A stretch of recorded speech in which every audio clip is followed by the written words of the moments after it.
Good evening, everyone. If I could please ask the council members to please join me on the dais.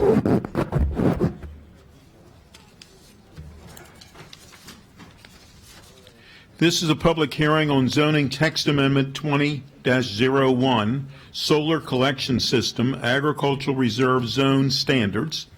This ZTA would revise the solar collection system, use standards to allow larger facilities in the AR zone, amend the provisions for solar collection systems in other zones, and amend the provisions for site plan approval in the AR zone. A FED, which stands for Planning, Housing, and Economic Development Committee, work session on this zoning text amendment will be scheduled at a later date. Persons wishing to submit additional material for the council's consideration should do so before the close of business March 13th. If you're going to speak, please come forward. And I know that we've already had people advise the clerk if they are a substitute speaker for organizations. When I call the group of speakers, please come up together, sit at the witness table, and remain there until all have spoken and until I call the next panel of speakers. Please note that the public hearings are the county council's time to hear from the public, and we do not necessarily ask questions during this process. Before beginning your presentation, please touch the red button at the base of the microphone, and when you finish speaking, please cut your microphone off. When you begin your presentation, please state your name clearly for the record. You have 3 minutes to speak. A yellow light in front of you will come on when you have 30 seconds left in which to finish your presentation. Please end your statement when the red light comes on. If you've not finished your statement, the council will read your submitted written testimony and will consider it just as your oral testimony. The first panel of speakers tonight is Adriana Hochberg from the County Executive's Office, Casey Anderson from Montgomery County Planning Board, Carolyn Taylor from Montgomery Countryside Alliance, Ellen Gordon, an individual, Herb Seaman, the Climate Mobilization. Please, some of you are already here. Adrian, you can please start when you're ready. Good evening, Adriana Hochberg, testifying on behalf of County Executive Elridge. Combating the climate emergency calls for transitioning to renewable sources of energy, including locally generated solar energy. At the request of the County Executive, an interdepartmental solar mapping team began meeting in November 2019 to discuss to what extent solar power can meet our county's future energy needs.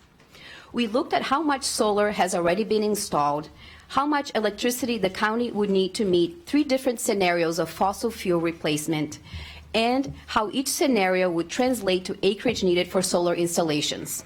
We applied filters to the county's total land area of 320,000 acres to determine the theoretical area available for ground-mounted solar installations. In the subset of 94,000 acres in the agricultural reserve, we used filters based on soil quality, tree cover, 150-foot buffers from hydrologic features, proximity to utility substations, and agricultural easements, filters that would protect the environment and retain the primary purpose of the ag reserve, which is to promote agriculture as a primary land use. The results of this mapping exercise indicate that at best, approximately 900 acres of open land in the ag reserve might be able to accommodate ground-mounted solar installations. These results don't support ZTA's 20-01's designation of up to 1,800 cumulative acres in the ag reserve to be covered with solar panels. Based on the work done by the solar mapping team and by the climate work groups over the last several months, the county executive believes that it's premature to adopt legislation that sets potential acreage for solar arrays in the ag reserve at twice the number of acres identified as possibly suitable through our mapping process. The primary function of the ag reserve is and should remain agricultural production. It's extremely important to preserve its integrity. Local food production and regenerative farming are important tools to help the county become more resilient to a changing climate and to sequester carbon, pulling it out of the atmosphere and into the soil.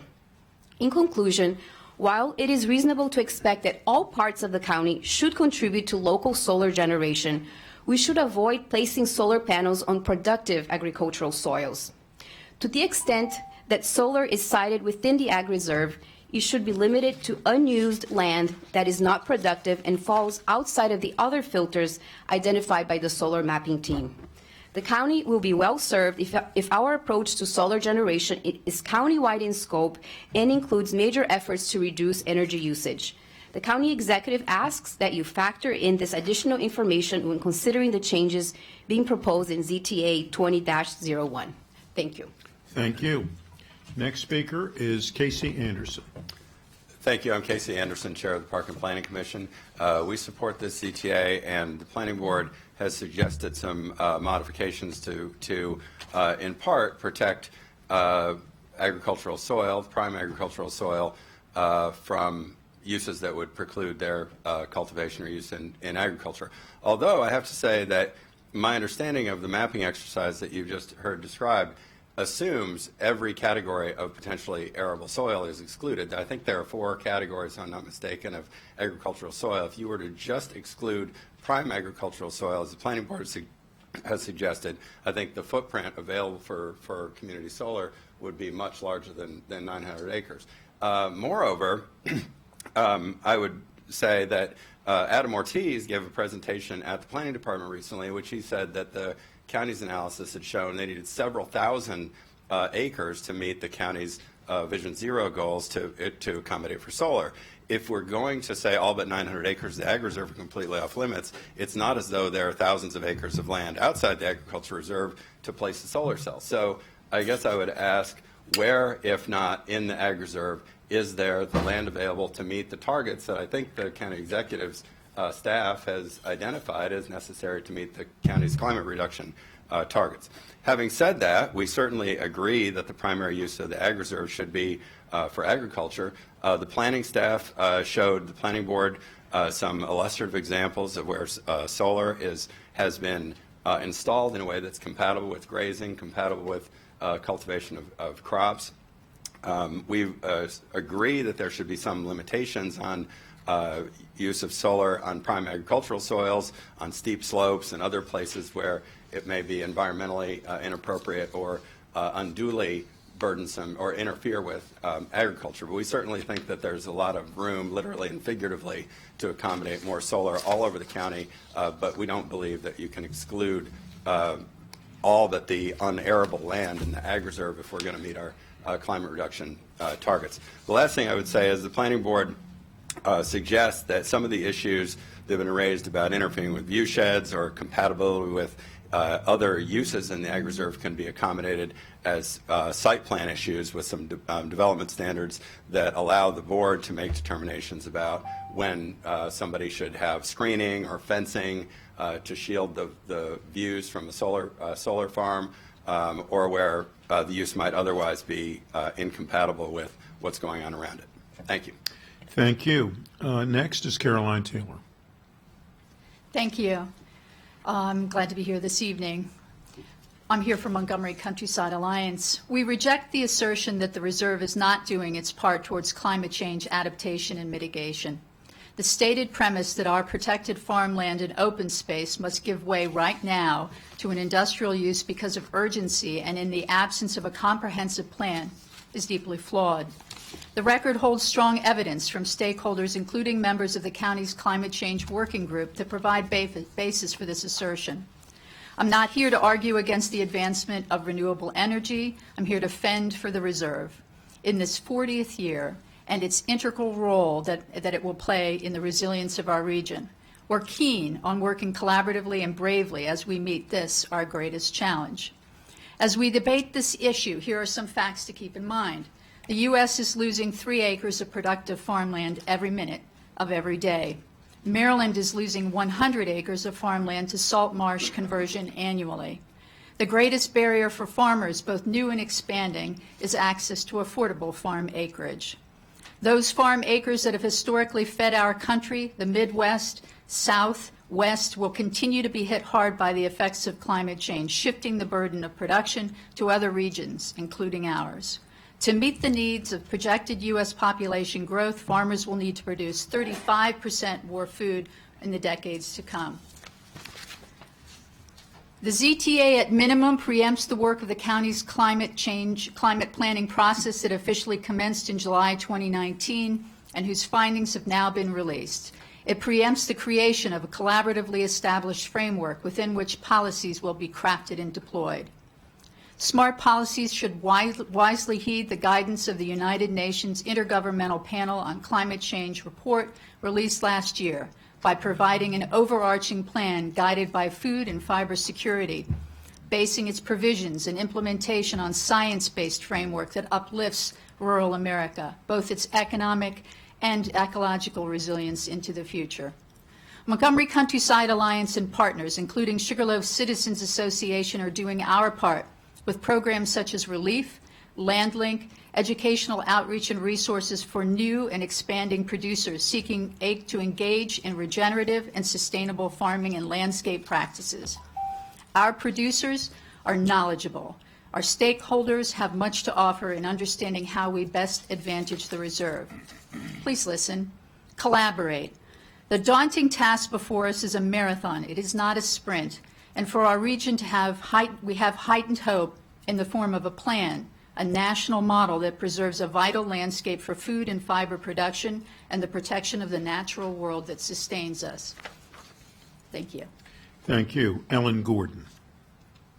My name is Ellen Gordon. Solar arrays don't belong in the Ag Reserve, but I'm not going to spend my time on that. I'm going to tell you what does belong, and it's something that will do much more to help us meet our climate goals than solar on farm fields ever could. What I'm talking about is regenerative agriculture on as much of the land in the reserve as we possibly can. And what do I mean by that? It's a system of farming and grazing practices that restore biodiversity, reduce polluting runoff, and help reverse climate change by rebuilding soil organic matter, and it produces a profit for the farmer.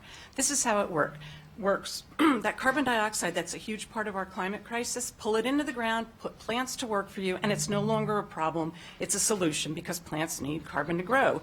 Photosynthesis pulls it out of the air to make roots, stems, and leaves. If your soil biology is healthy, then microorganisms like bacteria and fungi transfer that carbon into the soil. Conventional farming with its chemical applications kills the soil biology. Regenerative farming eliminates those chemicals and brings the soil back to life.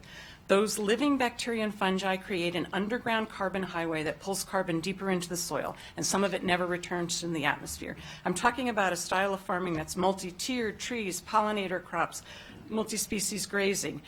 It allows the farmer not to rely on a single revenue stream, so decreases risks. It reduces chemical inputs, so decreases costs. Organic matter rises, water infiltration rates increase, which means we're more resilient. The soil better holds the rain that comes its way. If it's a downpour, it holds on to it better and better survives the drought. This is not a pipe dream. My written testimony includes a bunch of citations that speaks to the benefits of regenerative ag, but I've simplified it for you by including a paperback as part of each of the 15 copies of my testimony. This is Gabe Brown's book, Dirt to Soil. He's a North Dakota rancher, which is a place with much larger limitations than we have, because they only get about 16 inches of precipitation and they only have 5 months to grow. Between 2006 and 2013, the organic matter in his farm soil rose by 7%, which means he sequestered about 7 tons of carbon into the soil per acre per year. In fact, another name for regenerative farming is carbon farming. Dirt to Soil is easy to understand, and I hope you'll take a look. There is no mechanism with the scale, ability, and immediacy to draw adequate amounts of carbon back down to mitigate climate change other than restoring our soil. There are a handful of farmers in the Ag Reserve trying it out now, a number more around the state. Chesapeake Bay Foundation and 5 other groups have banded together to create a program called the Million Acre Challenge, with the goal of moving 1 million acres of Maryland farmland into regenerative ag by the end of this decade. We have a unique opportunity. We've done something extraordinary here. Solar panels can go on rooftops, landfills, parking lots, you know the drill. Forests, crops, and livestock, our food, can only go on soil. Thank you. Thank you. Herb Simmons. Good evening. I'm representing the Montgomery chapter of the Climate Mobilization. As most of you may know, we are the group that asked the Council in 2017 to declare a climate emergency and basically support decarbonization in a decade, which you responded to, surprisingly but admirably. To bring about such an unprecedented transformation, however, requires a comprehensive strategy from which a broad-based legislative package should and could emerge, which is basically the model that Washington, D.C. just went through. This bill, therefore, it's premature, and as you're going to hear this evening, it's quite polarizing. It undermines the efforts of hundreds of volunteers working on the plan and the integrity of the planning process by proposing actions that may not be compatible with the ultimate planning strategy. Therefore, we ask that you defer this bill and direct your efforts at ensuring that the climate plan, as well as the general plan process now underway at the Planning Board, carefully address this issue. To be clear, we take no position at this point on the desirability of placing solar in the Ag Preserve. We urge everyone, we mean everyone, to also refrain from articulating a position without the full technical analysis and widespread public engagement that a well-run climate planning process would provide. This process is designed to be holistic, looking at costs, benefits, priority, impacts, alternatives, and much more, something that's impossible in the context of this narrow, single-issue legislation. For those who say we need to act now, we fully agree. The question is not whether to act, but what to act on. Yet for 27 long months, the Council has chosen not to act. We have all but begged you to educate the public about the emergency. I understand you held a public hearing this very day about the coronavirus, yet you've refused to hold similar public sessions of the full Council on the climate emergency. Ensure that all major executive and legislative decisions advance climate goals, i.e. a climate test. Publicly engage with all the council, with all the department heads, with the interest groups in the county. And more recently, we asked you to set aside in this budget coming up just 1 penny for every dollar the county appropriates to fund the plan by creating what we call an emergency climate action fund. You voted for a resolution that said in part, and I directly quote, "Each of us has a moral duty to safeguard the planet for future generations. You can begin to fulfill your moral duty by acting on these 4 actions while ensuring a plan is developed whose recommendations can and will result in comprehensive climate legislation. Passage will enable the county to regain its worldwide climate leadership and fulfill our responsibility to current and future generations here and everywhere." Thank you. Thank you. Councilmember Glass. Thank you, Mr. President. I appreciate everyone's testimony and just wanted to thank Ms. Gordon for giving us the book. I look forward to digging into it. Oh, terrible. Oh. I'm here all night. Yeah. With the jokes like that, I don't know. You do? Okay. Councilmember Joando. Lest the Plenty magazine be left out, I want to thank you for that, too, 40th year anniversary. I did have one question for Ms. Hochberg. So the mapping exercise that you discussed, it is completed. You turn your mic on. Is that correct? Yes, our first go at it is complete, although, you know, there's always the possibility for continuing to refine it further. Okay, and could you speak to the point that was brought up by the Planning Board Chair about the different types of soil and how some could be excluded depending on your analysis, depending on the yield, or I'm using incorrect language, but how fruitful the land is? The unproductive farmland was my colleague helped me out. Could you speak to that distinction? And Sure. Why are you calculating it that way, and why couldn't you look at it the other way?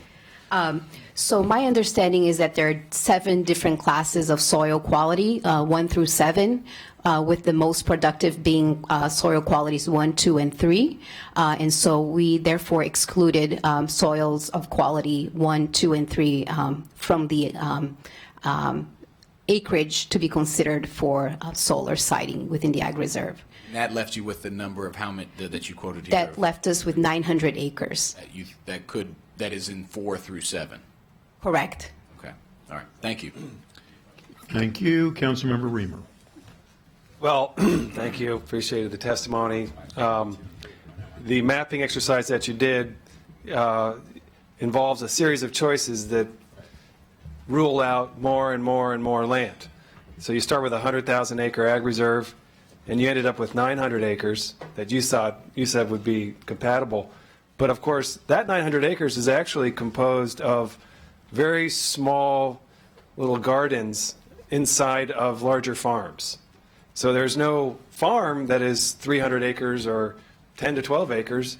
There's little patches of land in multiple, it's like a rooftop strategy for the ag reserve that actually will yield very little, if any, solar, because it's impractical to develop solar under your approach. So the effect of the county executive's recommendation, in my view, is really no solar in the agricultural reserve.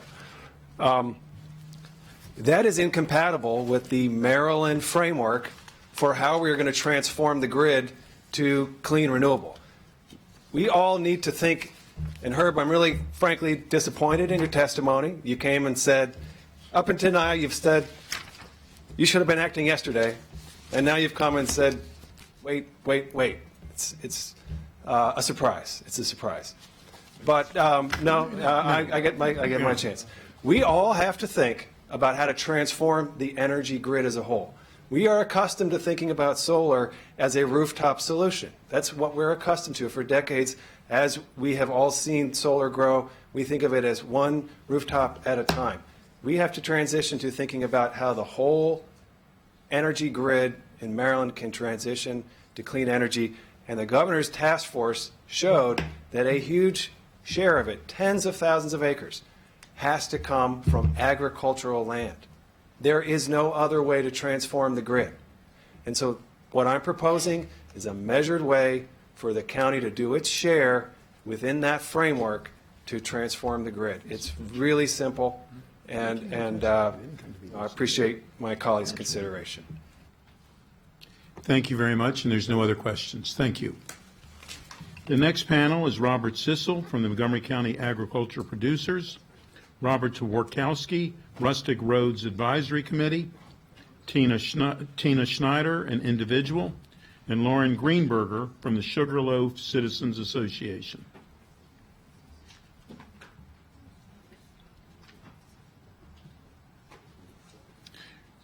Bob, when you are ready, please begin. My name is Bob Sissel. I live in Poolsville, Maryland, and I'm here representing MAP, Montgomery Agricultural Producers. First, I'd like to thank the council president and the council for having this open hearing so you guys can hear the different opinions. I would be remiss if I didn't thank Councilmember Reamer, who reached out to the agricultural community, brought Farm Bureau and MAP and other organizations in and had in-depth discussions about how could we amend this bill, how could we change it to make it more palatable for the farmers.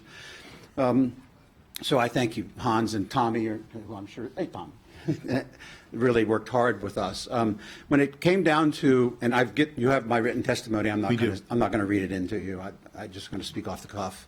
What it came down to is that the Ag Reserve, we are currently on our 40th year and getting ready to celebrate our 40th year of protecting this nationally recognized agricultural community.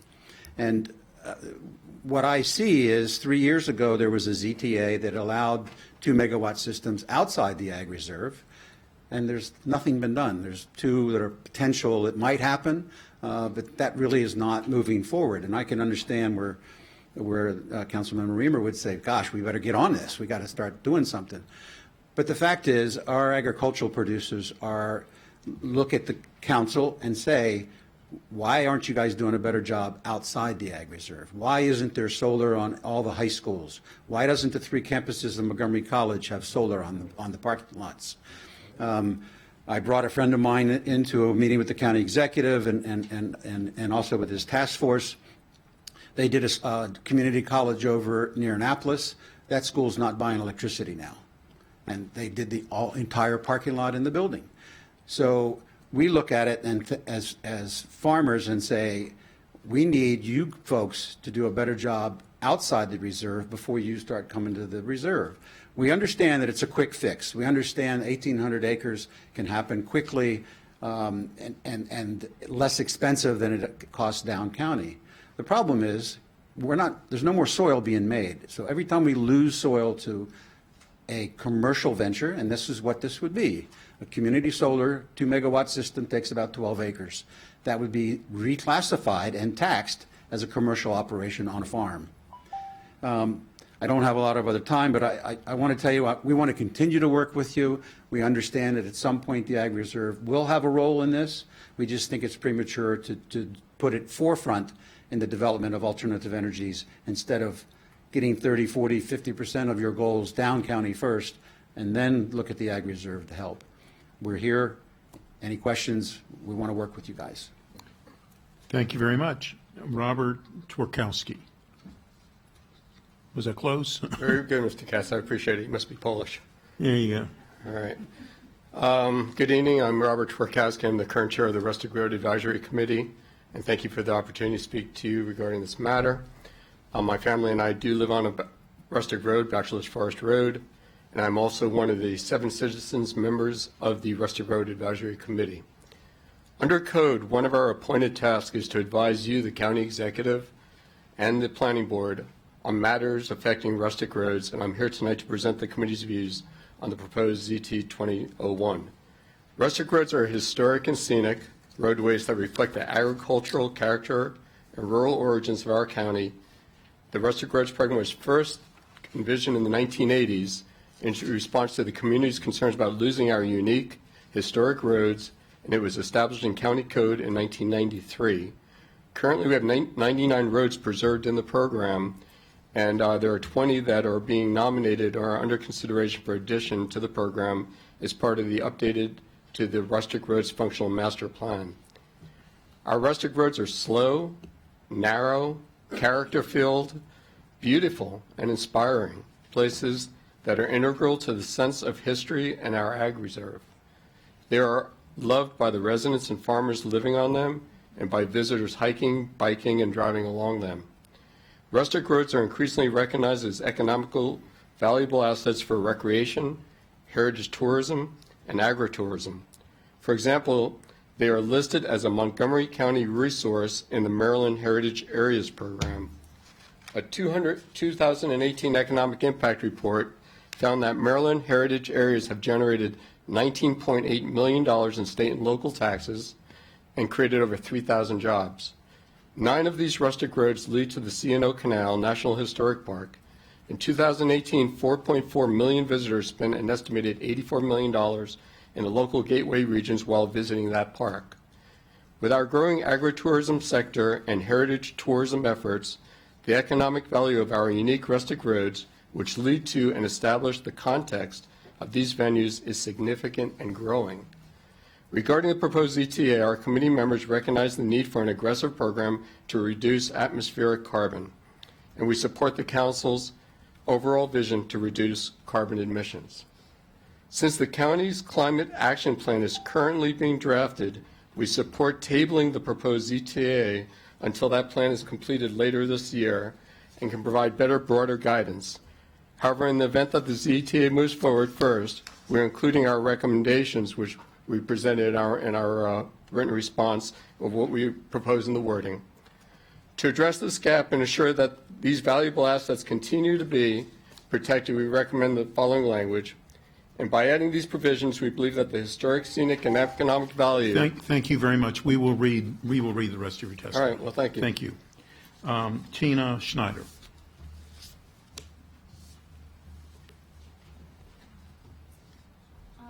Need to touch there. There we go. My name is Tina Schneider, and I come to you here today to represent myself as a concerned citizen. I recognize that the ZTA is intended to do the right thing, to provide clean energy to citizens of Montgomery County, to reduce carbon outputs, and to help reach net zero by the year 2035. We all want to do that, and the climate action team, or plan team, is trying to figure out how to right now. I also understand that the world favors actions and results, and that you want to do something right now. However, I caution you with this ZTA, because losing our farmland in a time of increasing food insecurity is short-sighted. We will never have more agricultural land than today. Global warming is going to make the bread baskets of today the dust bowls of tomorrow. This loss is going to be one of humanity's greatest challenges. Yet right here in Montgomery County, we have the capacity to increase productivity due to our expanding growing seasons and an exploding sustainable agricultural movement that puts profits in the hands of local citizens. In addition, regenerative farming is the 11th most effective way of sequestering carbon and rebuilding soil. This is climate resiliency. This is climate security at its best. Instead of using finite agricultural land and giving profits to solar developers, let's be innovative, not easy, and work with solar groups to put panels on the thousands of acres of existing impervious parking surfaces, malls, buildings, schools, houses, and fallow land, not on green land. I have read that 1,800 acres of the proposed for the solar development is only 2% of the agricultural reserve. This is statistically woefully wrong. It did not subtract the land that cannot be farmed, such as steep slopes, forests, wetlands, easements, best natural areas, biodiversity areas, floodplains, roads, and buildings. If you subtract that, on a rough estimate, about 30 to 40% will be taken out of farmland. This is significant loss to the future needs of independent, local, reliable food sources. This is in my testimony, see Exhibit A. If the ZTA moves forward, it should clearly outline the use of fallow, unproductive land and avoid prime soils. I hope that you will read my testimony, which outlines specific language in the ZTA that is ambiguous, misleading, and could have unintended consequences. An example of that might be on line 33, which states that the site must be pollinator friendly. Although this sounds beneficial, it requires only 26% to be native plants, of which only 1 to 15% must flower. Native plants support declining insect populations, which is the diet of our declining bats and birds and amphibians. The language should support a minimum of 75% native plants. Thank you very much. We will read the rest of your testimony. Thank you. And there are and Lauren Greenberger, please. So I'm president of Sugarloaf Citizens Association in Dickerson. I am so proud to call myself a Montgomery County resident. We have a long history of comprehensive planning, and we have had the discipline to stick with that over the last half century of incredible growth. And I am proud of our county council. When I look at your records, I see men and women with a passion for wanting to serve their county and do what is right for everyone. I love that you have made equity and social justice a priority. I love that you recognize the value of cultivating small, innovative businesses. And I love that you evaluate all planning activities through a lens of good environmental stewardship and sustainable development. I want to thank the sponsors of this bill for recognizing the urgency of doing all we can to address climate change. As they have said, we need an all-in approach. So to me, that means first and foremost, we need to consume less energy and consume clean energy. We need to do structural and hard changes in the county that involve helping our residents and businesses change the way we live and work. Mr. Reamer has said this is a moral issue. Consuming is a moral issue. We need to consume clean energy. It doesn't matter where it is made. It doesn't matter where it is made. Producing is a business decision. The county has never been in the business of producing energy. Biotech, research, government work are our economic engines. We are entirely ill-suited to become an energy producer. The idea that every county must produce all its own power is ludicrous. Suppose we had not preserved the Ag Reserve and the whole county looked like Bethesda and Silver Spring. Would you be suggesting that we still need to produce our energy? Demand will drive market production and private businesses from surrounding counties without preserved farmland, which can surely supply this energy. We should, of course, find every way to integrate microsolar on our farms, structures, and brownfields, but to sacrifice our nationally recognized model for land preservation for the benefit of industrial producers makes no sense. Our tree cover and open land will sequester carbon in a way that no man-made technology can. By expanding on our current farming practices to include regenerative agriculture, we can assure better water infiltration, carbon capture, and increased nutrient density. As farming in the West becomes untenable, we will have a source for crucial local food supply.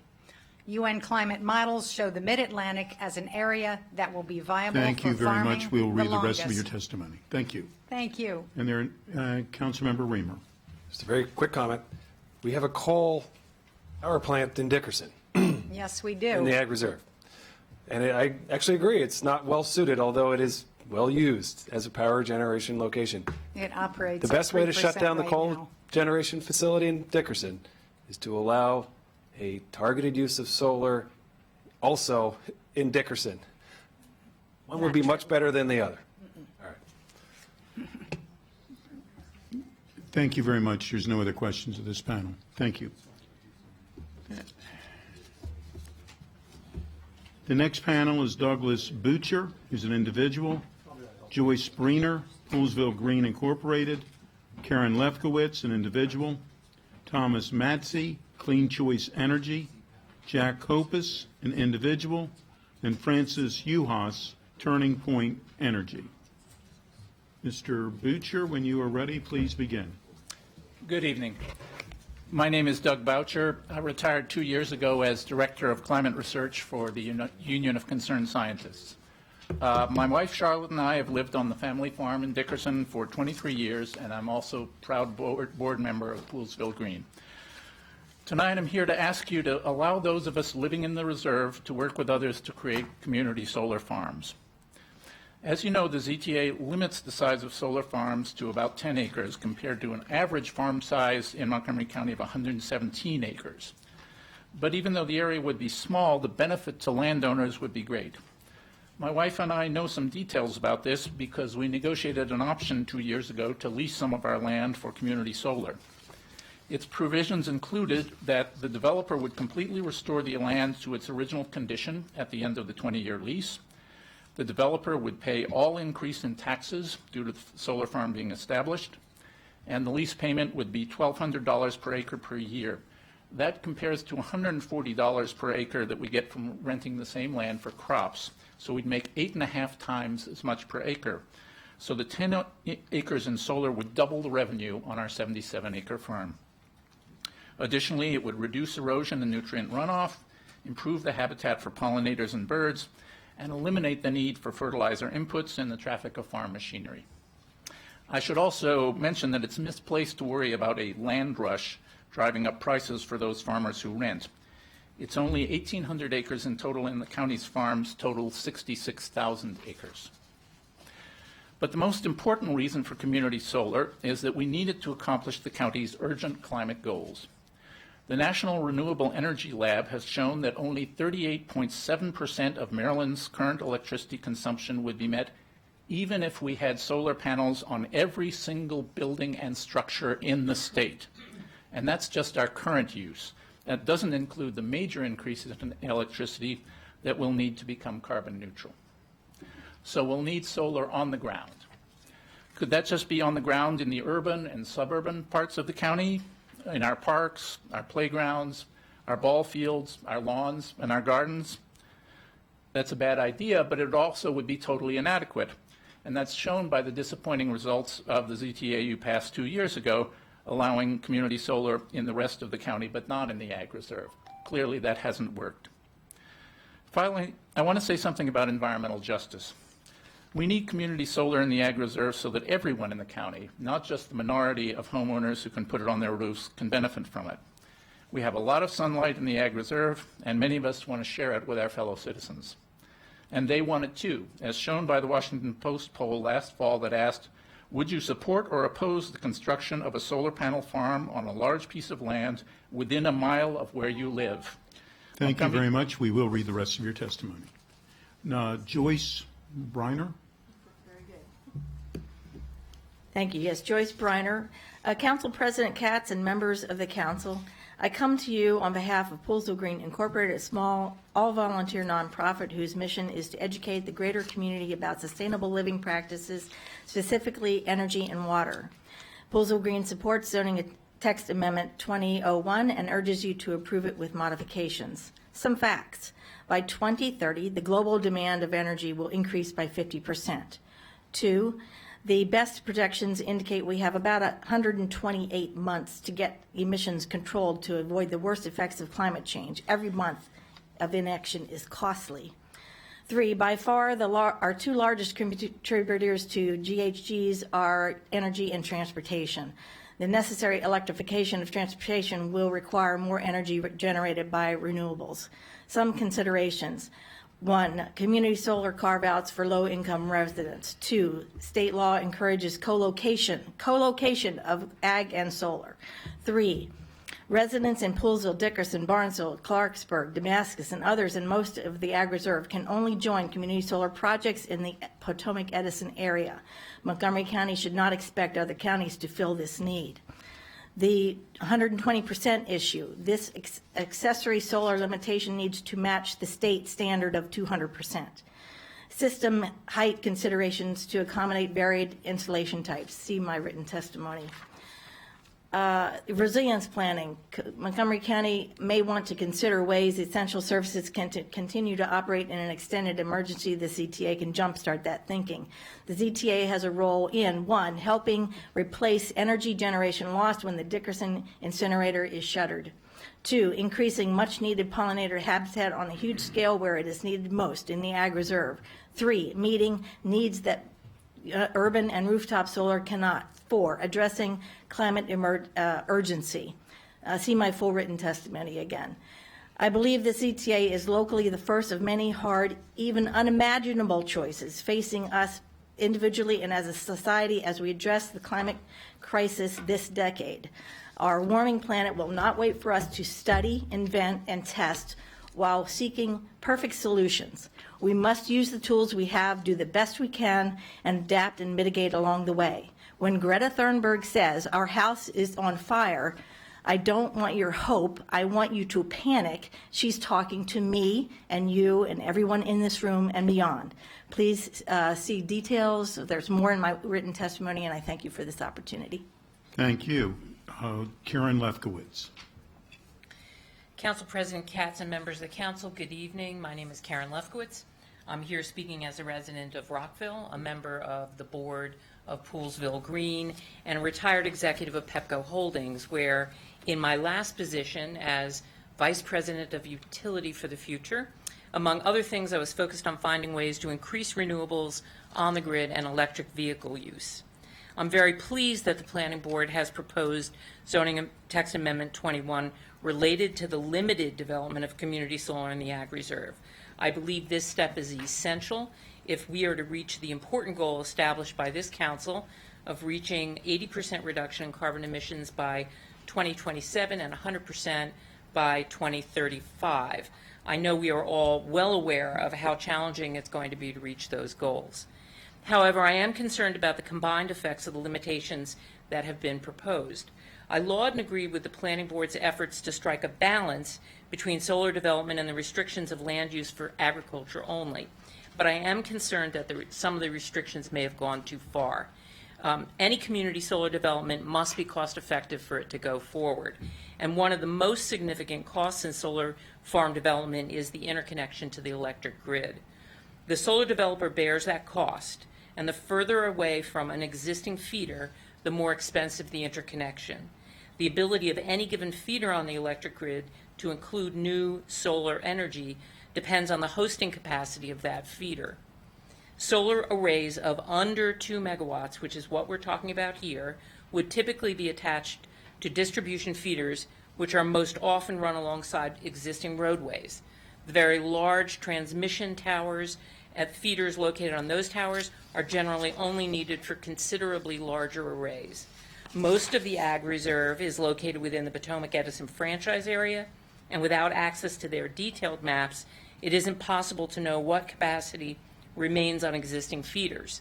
If a new feeder construction is required, distance to the existing substations will also be a factor. All of this is to say that the restrictions, both articulated in the amendments and the natural economic ones, will have a significant limiting effect on the development of community solar in the Ag Reserve. The limitations proposed in sections B, 2B, A, B, and C have the potential of driving these costs up significantly, and I recommend they be removed. I've also heard that some people are concerned about the toxicity of panels and the ability to recycle older damaged panels. First, I have found no research indicating that there is any toxicity related to in-service solar panels. There's no evidence that any leaching of harmful materials occurs while the panels are operational. The toxic elements in the panels are no more than what we currently have in our smartphones, computers, and televisions. Thank you very much, and we will read the rest of your testimony. Thomas Matze. Good evening. My name is Tom Matze. I'm a county resident and the founder and CEO of Clean Choice Energy, one of the largest providers of community solar in Maryland and also in the United States. We operate east of the Mississippi in more than 14 states. And we have dozens of employees living here in the community, as well as more than 5,000 customers in Montgomery County. I am an expert on solar and renewable energy. I testify regularly in front of legislative bodies. I was an advisor to Washington State Governor Jay Inslee on his climate plan that is heralded as the gold standard of climate plans, and I'm in support of this ZTA. As we've discussed, we have a climate emergency underway, and has been well articulated by Councilmember Reamer, we have to transition our electric system away from fossil fuels and towards renewable energy.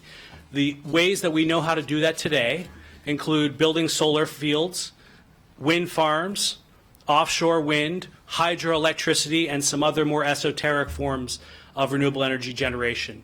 The regenerative agricultural examples that have been given are mostly experimental at this point. Hundreds of thousands of acres of solar have been built across the United States. We do not have that sort of scale in regenerative agriculture. I would also note that regenerative agriculture is a fraction of the carbon reduction benefits of solar in a carbon-intensive grid. How much of a fraction? 1 acre of solar reduces about 50 to 60 times as much carbon through electricity emissions as can be done by vegetation on the same acre of land. It is a vastly, and this is not because vegetation is bad. It is because that is how dirty fossil fuel electricity is in terms of its carbon emissions. And so replacing the dirty, polluting carbon electricity with clean is very important. Another point I want to make is that the agricultural reserve is not a natural landform. It is entirely a creation of policy. A policy formed by this body to create a public benefit for all county residents, not merely the 800 landowners in the agricultural reserve. And it is right for the county to ask, are we getting the public benefits we need at this time for the hundreds of millions of dollars of tax breaks that we give for those easements on that land? I would argue that we need to expand the public benefits that we receive from the agricultural reserve to include renewable energy. I would also note that this measure is very limited. The sponsors limit it to only 2% of the available land in the Ag Reserve. That is years of work by the solar industry. It will not be quickly consumed. It takes time to go talk to landowners to do the planning that is necessary. So I urge you to support this measure. It will be one of the few votes you have on climate and clean energy on your record. And so I urge you to vote in favor of the solar ZTA. Thank you very much. Mr. Jack Kopis. My name is Jack Kopis, and I'm with SGC Power. Good evening, members of the council. My name is Jack Kopis of SGC Power, and I'm a partner in the Maryland-based solar company. I believe in climate change and the need for renewable energy. I also believe all people deserve to have access to renewable energy for themselves and their families. The state-mandated community solar pilot program was developed to provide residential and commercial customers with access to renewable energy at a discounted rate. Many homeowners want access to renewable energy, but are unable to either afford the upfront cost of the system, they do not own their own home, or their home is not conducive for solar installation. Community solar gives those customers a way to subscribe to the solar array that would otherwise be unavailable to them. My company, SGC Power, currently has 6 community solar projects under construction throughout Prince George's County, Baltimore County, Washington County, and Cecil County. All of our projects are enrolled in the low to moderate income community solar program, which commits to providing from 30 to 51% of the electricity to low to moderate income customers. The county executive was interviewed by WTOP and stated that there were 20,000 residents in the county who earn $30,000 a year and 60% of their income goes to rent. He goes on to say, and I quote, "This is our greatest current challenge as those folks are really severely rent burdened." So I ask, why shouldn't they have access to discounted renewable energy? In order to offer this affordable option to them, SGC needs access to land that is cleared with three-phase lines to build a temporary solar farm. These 10-acre sites are temporary structures that will be removed so that the property can be put back into farming or pasture land. Farm-based community solar provides sustainable income to the farmer, increased tax revenue to the county, and open access to renewable energy for the county residents. We expect to continue to provide electricity to the LMI community once we have access to viable sites. Rooftop and parking canopies tend to be smaller sites that cost much more to install and produce less electricity. We must have access to viable sites in order to affordably serve your county constituents. Community solar can be responsibly sited on agricultural land using comprehensive siting guidelines, which includes landscape buffers. Other counties in Maryland have implemented regulations that both preserve the landscape and provide renewable energy to its residents. I believe Montgomery County, who has been seen as a leader, will also be able to find a path forward and continue to be seen as a leader in the state. Thank you for your time. Thank you. Francis Uhas. Good evening. My name is Frances Uhas. I'm a lifelong Maryland resident and have been working in the solar industry since 2005. I'm a project manager representing Turning Point Energy, a member of MDV-SEA, and a chair for the Coalition for Community Solar Access in Maryland. I'm pleased that my co-panelists have articulated much of what I wanted to say so well, so I'll try to skip ahead. I have my own 3.2 kilowatt PV system on the roof of my own home, and that's been operating flawlessly for the past 15 years. I joined the solar industry in its infancy in 2005 because I sincerely believe renewable energy is a wise investment and will greatly support initiatives to minimize and ultimately reduce greenhouse gas emissions. It is my understanding that currently there are only 110 megawatts of solar generating systems in the county, mainly on rooftops. It will take a long time to get to where we need to be without building solar projects on the ground. I have personally taken actions with a considerable personal investment to do what I can as an individual to support the state's renewable energy goals. Imagine what we could do to contribute to the greater good by employing the advantages of the economies of scale, by building community solar projects that will allow all electricity users in the county to participate in the clean energy economy. We also have projects that are being built under Maryland's Community Solar Pilot Program in Councilman Hucker's district, or Councilmember Hucker's district, as well as Councilmember Navarro's. ZTA 2001 would allow community solar facilities in the agricultural reserve zone to the benefit of the county residents who use electricity, the county government, and the state. 50 to 75% of U.S. households are unable to host solar arrays on their own homes. We must allow projects to be built to fulfill the intentions of Montgomery County sustainability goals and Maryland's renewable energy goals. Land must be made available, and allowing community solar in the AR zone is an excellent step. Montgomery County is the most populous county in Maryland and 5th in land area. It must do its fair share. And Maryland's community solar program has been recognized nationally because it includes a 60 megawatt carve out to serve the low to moderate income participants, facilitating equity for access to clean electricity. Community solar is not industrial scale. Marylanders support expanding renewable energy. For these reasons, I respectfully request the Council to support to vote in favor of ZTA as introduced. I am aware the planning staff has recommended modifications to the ZTA. I have provided reasons why some of these modifications may be problematic in my written testimony. I look forward to discussing compromises with the suggested modifications that will be allowable. Thank you very much. Councilmember Reamer. Thank you so much. Great panel. I wanted to ask Tom Massey. We've heard from some of the providers that you have projects outside of Montgomery County in Maryland, but not in Montgomery County. If you could share a little bit about why, and any comments you might have about the analysis from the county executive supporting his position that we shouldn't do this.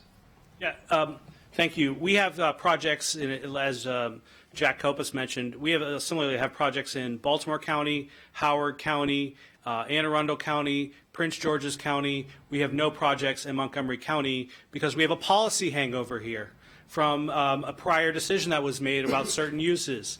And the state law invests land use entirely within the jurisdiction of this council. It is not the county executive's jurisdiction. It is the county council's jurisdiction. And so I was also noting on the county executive's analysis, I thought that was, to be very honest, I'll be very blunt, I thought it was misleading. You can create a number of 900 from 100,000 if you cut the cards however you want to cut the cards. And I think you need to also look at the particular land uses.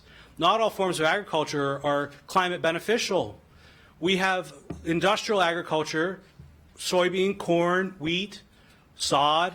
Those forms of agriculture take carbon out of the soils and support animal agriculture, which is harmful for the climate. Guess what the top 4 crops are in Montgomery County agriculture? They're soybean, corn, wheat, and sod. We also have hay, which has certain ways you can grow that has carbon benefits. So I would want to score and do mapping that looked on an acre by acre basis at the carbon benefits provided by that land. And you can say, if this is corn and soybean, would it be better for the climate if it was solar instead, for example? To just assume all land uses are beneficial, I think, is bad math. Okay. Okay. Thank you very much. There's no other questions of this panel. The next panel is Alfred Bartlett, Jenny Barnes for the Sierra Club of Montgomery County, Jenny Barnes, James Banabong, Carrie Kide, Lynn Parsons, and Corey Ramsden.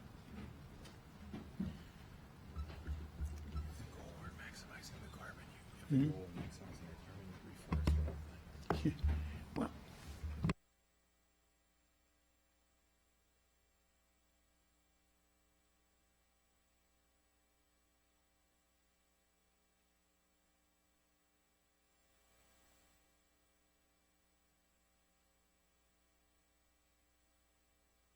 Alfred Bartlett, please. Yes, good evening. I'm Dr. Alfred Bartlett. I live in North Chevy Chase. I'm a member of the Maryland Sierra Club's Clean Energy Campaign, and I'm testifying on behalf of the Montgomery County Sierra Club. Our position on the proposed ZTA is support with amendments. Since 2016, our chapter has worked with local Sierra Clubs in 5 other counties on their solar siting policies, and in 2018, we co-sponsored with MACO a forum on solar siting for local government officials. And since 2015, I've been an active member of the PSC-led working group on community solar. So we understand that building solar on agricultural land involves multiple valid perspectives. Sierra Club is a conservation organization, but the reality of climate change makes it urgent that we move to wind and solar energy, and so we've learned that it can be done in a balanced way. We've submitted detailed testimony with analysis and documentation to address key questions regarding limited solar development in the Ag Reserve. One top-line finding is that rooftops can meet less than half of the county's total solar requirement. And because solar arrays last 20 years or more, you only build on new or recently replaced roofs. So the rollout of rooftop solar will take well over a decade. The structural and safety requirements of parking lot solar make it very expensive, and little has actually been built. A 2018 examination of all brownfields in Maryland found no viable sites in the county. And the county is already using or has plans for several of the available landfills. And finally, the much greater cost of industrial and commercial land makes such land unaffordable for small budget community solar projects. We absolutely support rapid development of rooftop and all other types of solar, but the bottom line is we also need to build solar on agricultural land. Solar also has, but and we can't wait until we finish building on rooftops. That was the other point. All right, solar also has benefits. The dependable income stream can protect farmers who are economically stressed or allow them to take the risk of shifting to organic crops or renewable farming or regenerative farming. One of our amendments is for the site plan review to include minimization or avoidance of prime soil. The other is to incorporate county regulations to protect streams, forests, wetlands, and other sensitive areas. One important note, the mapping exercise has a key error. 2 megawatt community solar projects don't require substation connection. They can be connected directly to distribution lines. Correcting this will likely substantially increase the land area calculation. The county's climate action plan won't be finalized for at least a year. Allowing limited development of solar development on agricultural land with adequate protections built in is a step that can and should be taken now. Thank you very much, and we will read the rest of your testimony. Ginny Barnes. Yes. And if you could, if Mr. Bartlett could turn off his mic. There we go. Thank you. Good evening. For the record, I'm Ginny Barnes, the Vice Chair of Conservation Montgomery. We urge you to vote no to this proposed ZTA. Conservation Montgomery is a member of the Stormwater Partners Network and signed on to the excellent letter sent to you on February 28th, last week. It's premature to be opening the agricultural reserve to such an obvious industrial use, not a community use. I'm tired of hearing this be called community solar, especially before completion of the county's climate action plan and the general plan update still underway. The work on Thrive 2050 is showing us how important assuring local sources of fresh food will become as the climate crisis worsens. The 93,000-acre reserve is needed to grow food, fiber, and forests. It's vital to maintaining clean water and clean air. It is not to be sacrificed to purely industrial uses, no matter how green they may seem. There is no doubt we must turn to alternative sources of solar energy, Solar will help us if sited in what is considered compatible places. Before setting off on such a precarious precedent, the Stormwater Network has recommended a study be undertaken to determine where solar generation best belongs. We strongly support this idea. There are unexplored places to site these facilities within the urban built environment. Unless and until we do, this ZTA is not the answer.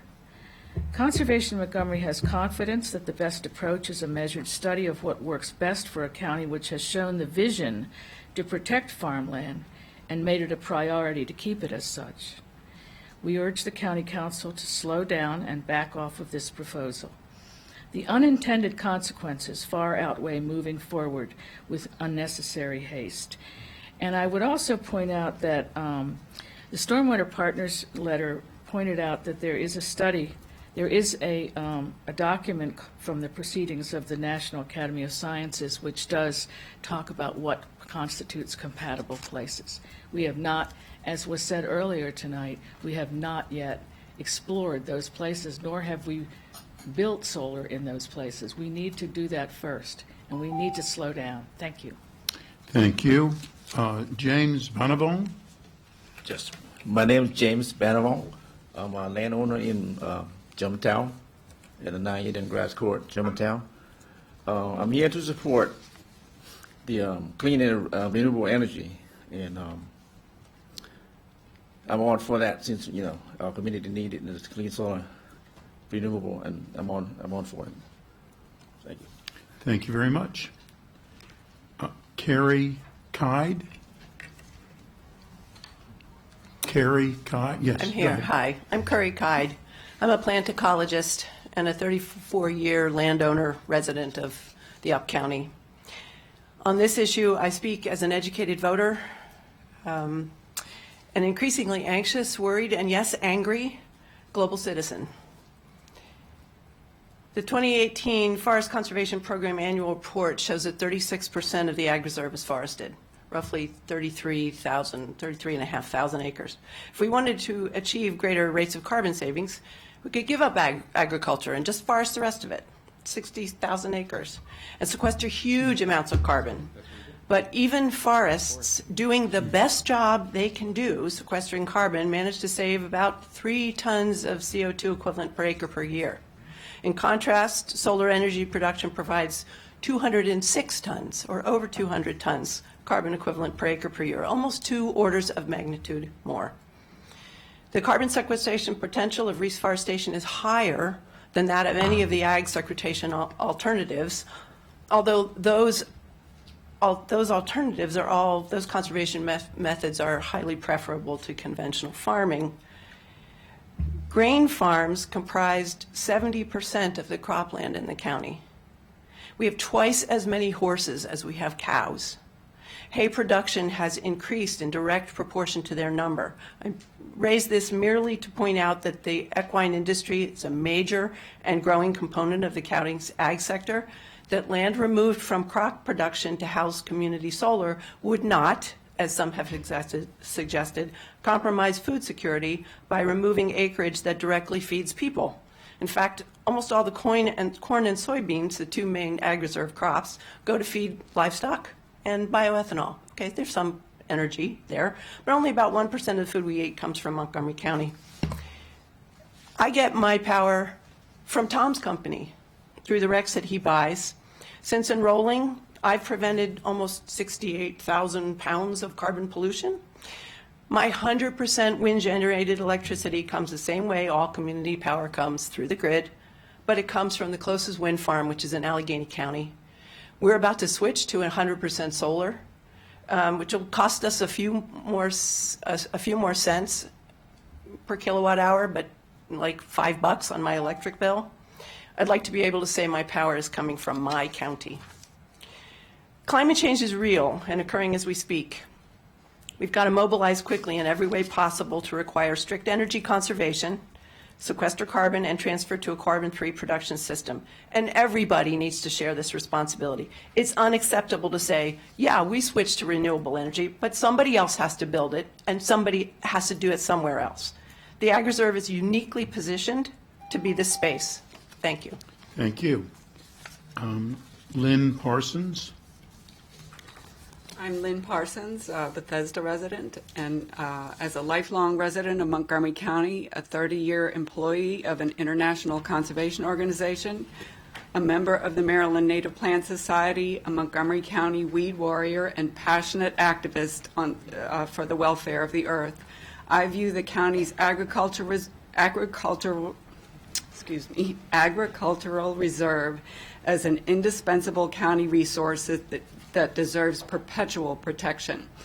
I believe zoning text amendment 20-1 directly supports the Ag Reserve preservation by leveraging the inherent suitability of the land resource for the necessarily rapidly expanding renewable energy generation required to successfully address the climate crisis. The future existence of viable farmland is increasingly threatened by climate change, and the time to take action is yesterday. The county needs to use all the remedies at its disposal to transition away from fossil fuels to renewable energy production. With an allocation of just 2% of the Ag Reserve, with built-in protections for the preservation of the original purpose of the allocation, replacement for fossil fuel energy can happen far faster than it could by waiting for comparable expansion by residents and businesses installing rooftop solar or solar windows.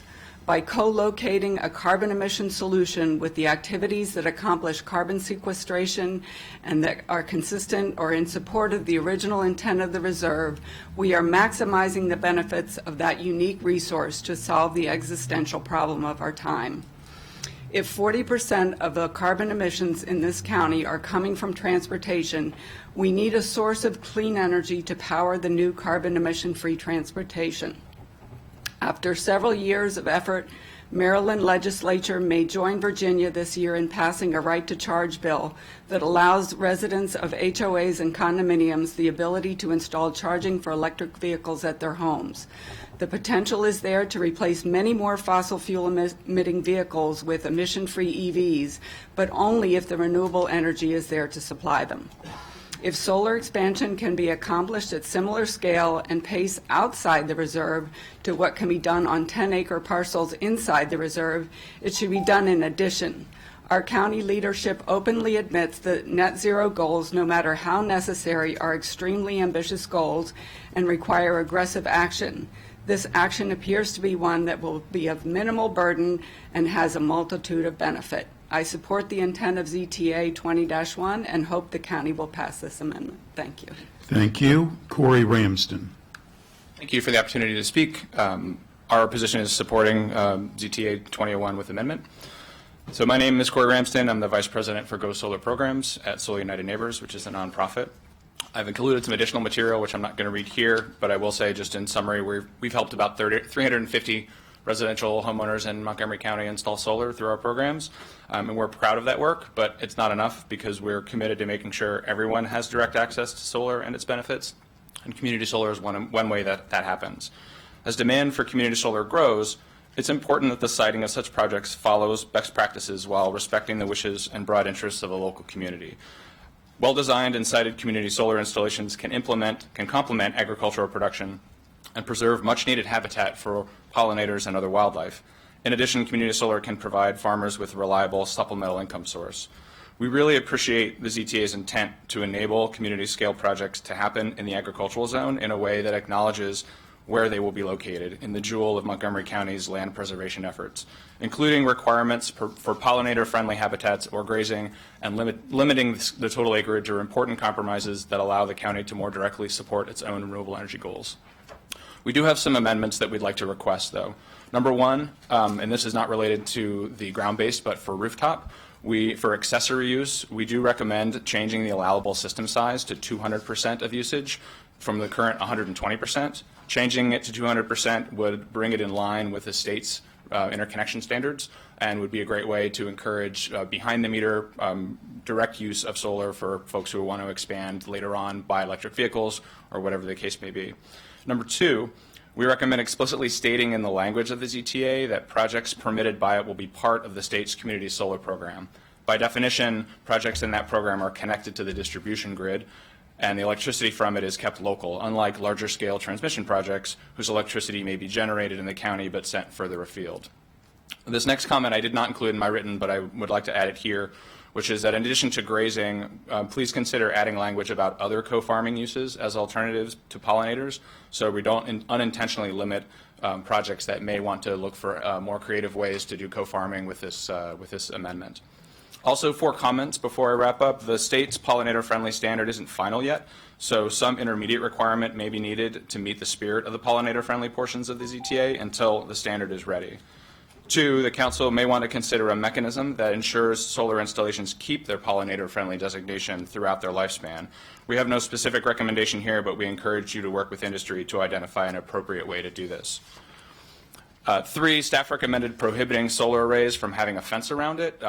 Our understanding is that prohibition would make projects very difficult and costly, so we recommend removing that. And then finally, that you spend more time really being more specific about any soil restrictions. Thank you very much. There are no questions of this panel. Thank you to the panel.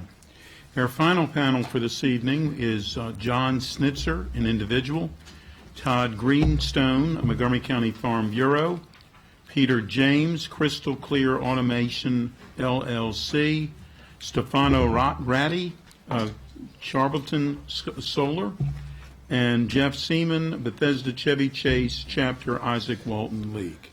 And Mr. Schnitzer, when you are ready, please begin. Thank you. My name is John Schnitzer. I'm an ecologist and a landscape contractor. I live in what was once Mr. Dickerson's house and have a plant nursery in Dickerson. I've been there since 1986. I support the ZTA for 4 reasons. First, climate change is here and it's serious and we need to do something about it. Evidence is all around. I was out looking at my clients' gardens last week. They're way ahead of schedule. Daffodils are flowering weeks early, as are witch hazels and dwarf phlox and iris and other shrubs and perennials. 2 years ago, we had 2 extra feet of rain. Last summer, we had nights when the temperature barely dipped below 80 degrees. These weather changes are serious. They're related to climate change and they're getting worse. They threaten the natural world and they threaten agriculture. Maryland has 3,190 miles of coastline and a very flat, wide coastal plain. We will not fare well with projected sea level rise. Second, reducing carbon emissions is the best way to address the problem of climate change, and generating renewable energy with solar power is a great way to do that. Generation with solar panels avoids burning fossil fuel and reduces our carbon footprint every year. There are other good methods of capturing carbon in the ag reserve. Growing trees fixes carbon. I've read about regenerative agriculture as a way of storing more carbon in the soil. Great ideas, we should do more of both, but no other land use reduces carbon footprint like generating solar power. Third, meeting today's needs for power is not sufficient. We're going to need more power in the future. Personally, my wife and I have spent tens of thousands of dollars to save energy. With insulation and better windows and more efficient appliances and light bulbs and heating and cooling systems. For years, our electric bill went down. But my wife bought an electric car in 2017, and I bought a plug-in hybrid last year, and now our electric use is increasing. As society has more electric vehicles, we're going to need more electricity over time, and the climate change benefits of electric vehicles are magnified if the energy they use is produced sustainably. Finally, solar generation here and now is a great opportunity. Solar on housetops, on schools, on Walmarts, and over parking lots is a fine idea. We should do more of that. But I've researched rooftop solar for a house that we would like to build. It would have a capacity of 20 kilowatts and would supply power for one household. Good, but not nearly as good as generating megawatts of power in a community solar project. So again, the small-scale retrofits are a fine idea. Let's do lots, but let's not allow the creation. Let's also allow the creation of larger sustainable energy facilities right here, right now. Speaking to one objection I've heard that solar displaces agriculture, it does and it doesn't. After 4 decades of production, land in the ag reserve is mainly growing commodity grains. Corn, soy, and wheat are ranked 1, 2, and 3 in Montgomery County. More than a third of the corn grown in this country becomes ethanol. So effectively, much of the ag reserve is already dedicated to energy production. Thank you very much. We will read the rest of your testimony. Next is Todd Greenstone. The Montgomery County Farm Bureau is in opposition of ZTA 2001. We applaud the use of solar energy in general and believe it has a valuable place in providing energy needs to our county. However, we are opposed to this using our scarce, important agricultural land for such an endeavor at this time. We stand to assist the County Council in as identifying land outside the agricultural land to be used for commercial solar installations. It is our position that rooftops, parking lots, and roadways make more sense logistically. Is the ability to move the power generated by the commercial solar installation is likely to be more efficient and less costly. They are already land or spaces vacant and available in the county. The Agriculture Reserve in Montgomery County, Maryland is a national treasure. We became a pace setter 40 years ago with our vision to set aside this land to be used for production of food and fiber. It gives our citizens food security and access to locally grown foods. We are a model for other communities. Please don't tarnish the valuable land that this exceptional concept of agriculture reserve by whittling it away, land in place of commercial solar installations.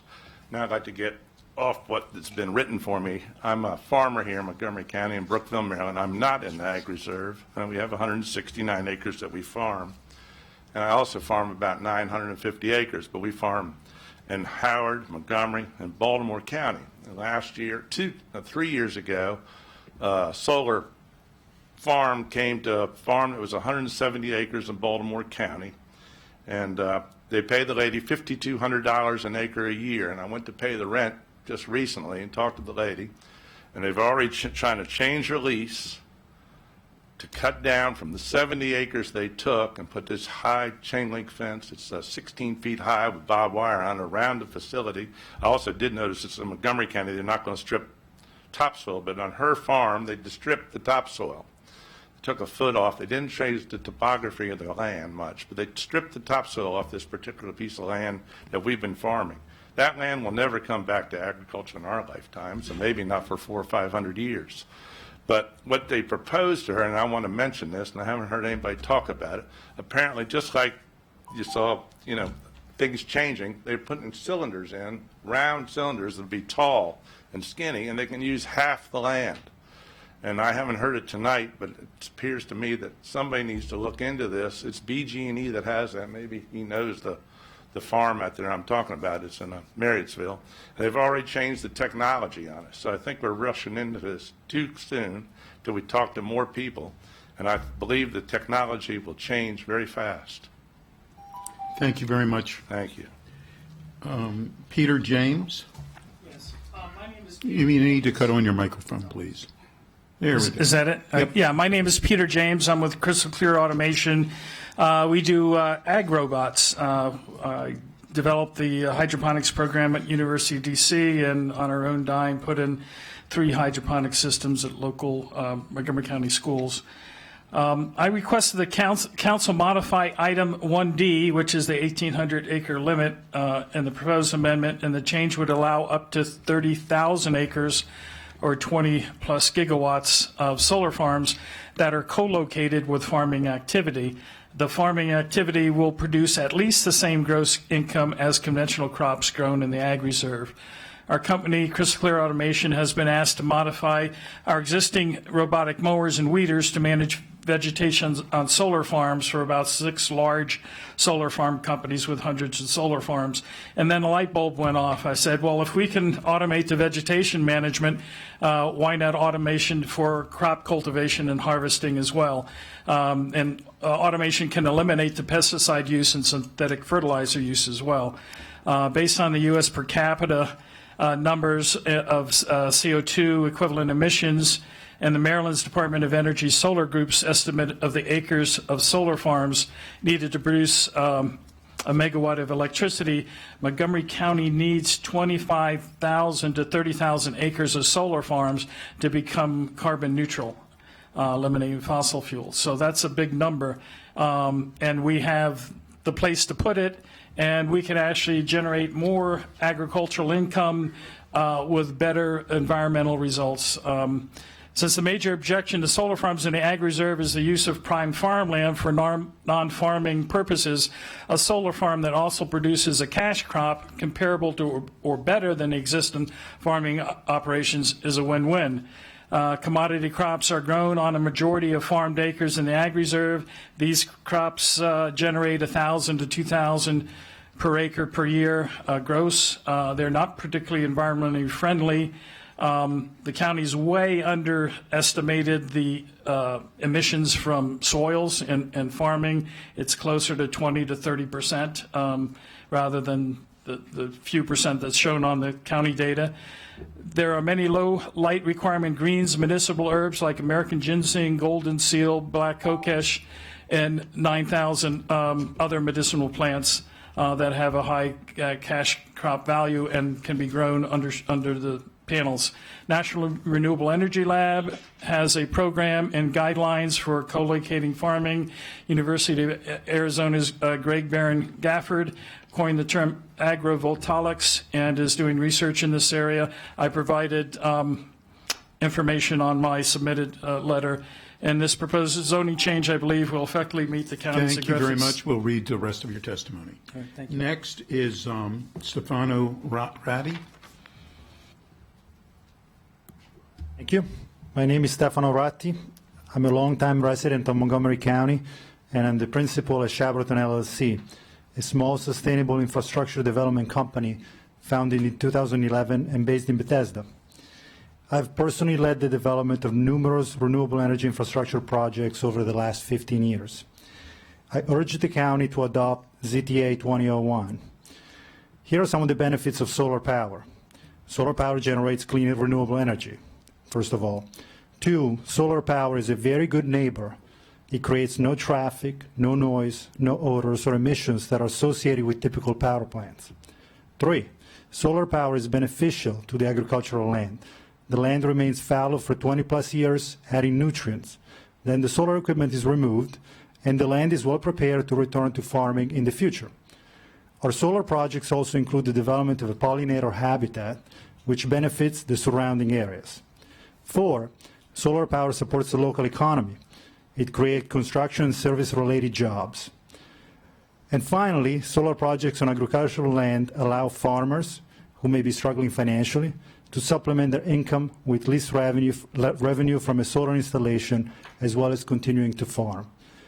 Recently, I've led the development of 2 solar projects in partnership with Sunny's Development in neighboring Howard County. In 2016, Howard County enacted a bill that allows solar development on their agricultural preservation land. We were part of that process then, and we had a lot of the same conversations that are occurring now in Montgomery County. 4 years into it, we now have the benefit of seeing the effects of that bill. First of all, the passage of that bill did not cause farmland to be blanketed by solar panels, as some feared. In the years since the bill passed, only few projects have been submitted for consideration. This is partially because there are only a few properties that are economically viable, and these properties must be within a short distance from an electrical substation or from power lines that are large enough to carry the electricity, which severely restricts the properties that can be considered for solar. There are also limitations on the number of projects that can be part of certain programs, such as community solar. Because of the same reasons, ZTA 2001 would not cause an explosion in solar development in Montgomery County, and were unlikely to even ever reach the 1,800-acre limit. We should therefore remove the restrictions in ZTA 2001, and any further restriction would not be advisable. Again, I urge you to pass ZTA 2001, which is only going to make our county an even better place. Thank you very much. And the last speaker of the evening will be Jeff Seaman. Thank you. I'd like to thank everybody for this opportunity. I'm here on behalf of the Bethesda Chevy Chase chapter. Could you get closer to your mic, please? Thanks. How's this? Yeah, it's much better. Okay.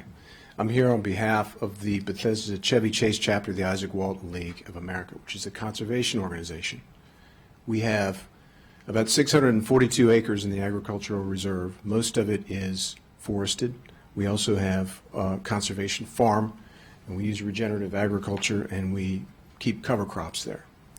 I've submitted testimony in writing, and it's duplicative of what the council's already heard tonight, so I'm not going to read that. But what I'm going to do is make an observation. I mean, first, you have a very hard job. There are pressures coming from all places. We've heard agriculture, we've heard industry, we've heard people who are focused on just one thing, and that's energy. But what I'm going to offer is that decisions made under urgency are often not well made. And what we've heard from some of the agricultural people, and we're aligned with them on this issue, is that perhaps some more care needs to be taken in deciding how to approach this. And it's because, as Mr. Sissel said, I think, very early on, they're not making any more of it. And what we've heard from most of the industry folks is denigrating what's on the land right now, soy or corn, not much in the way of carbon benefits. That may be true now, but nobody that I heard addressed the possibility of what we might need that land for in the future. And that's what you heard a little bit about from some people. And they're not making any more of it. We heard some things tonight from some of the folks who are proponents of the amendment that cause us some concern and confirm what we already were concerned about. For instance, we heard from one person who's in favor of the text amendment. We might actually need some more infrastructure than what's already contemplated by this 1,800 acres of solar panels. And if you consider that in light of the really lack of available acreage, if you're concerned about the alternative use of the land, and we should be, then this council should approach it more carefully. There's a lot of people in this room, obviously, who know a lot and have a lot of good ideas. There are some studies I've read, and perhaps council has read, like the National Renewable Energy Lab study from 2017 about this very issue. Hopefully that's been considered. It ought to be if it's not. There's lots of information out there. Decisions made in urgency are often not good ones, and they're not making any more of it. And that is all I have. Thank you. Thank you very much. This concludes the public hearing. Please note that persons wishing to submit additional material for the council's consideration should do so before the close of business, March the 13th. Thank you for being with us. We are adjourned.